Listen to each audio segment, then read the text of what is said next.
Obviously, the ones that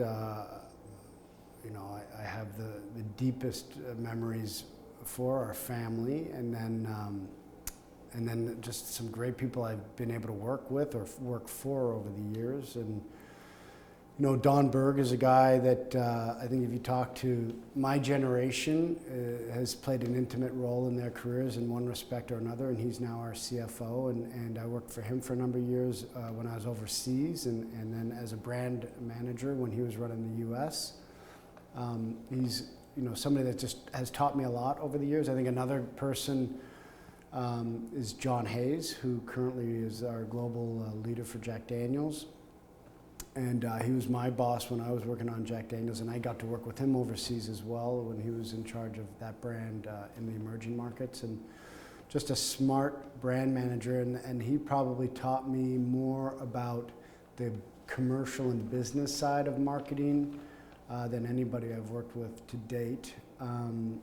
You've got a guy like, Bill Street, who is just so well regarded around these halls. I mean, when I first started working, he was the guy that if you really had a question or a problem or a concern or frustration, and you didn't want to talk to your dad or your cousin or your uncle, Streeter was the guy you would kind of go look to get in touch with and bounce some things off of, and just a really thoughtful kind of leader and mentor for a lot of us. I think probably even my father back when he was working at Brown-Forman.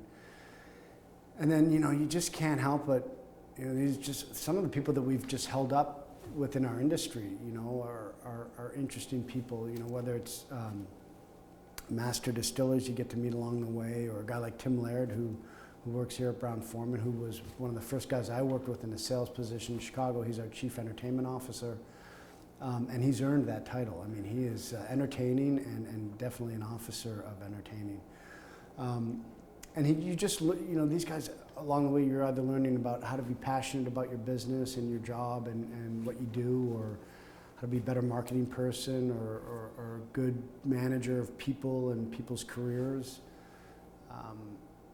There's retailers that I've met that, I've been thrown out of retailers. You look back on those moments like, I'm surprised he let me in the door. There's just these great characters in our industry that I think is one of the things that make it why if you go around and you talk to people that are in this business, they've been in this business for a long time. My boss now, John Emanuel, his family had a retail business, and now he's worked for he's been a retailer, he's been on the distributor side, now he's on the supplier side running our sales for the US. And I mean, people stay in this business because of the people you get to meet along the way, the people you get to work with, and obviously the brands play a part of that too.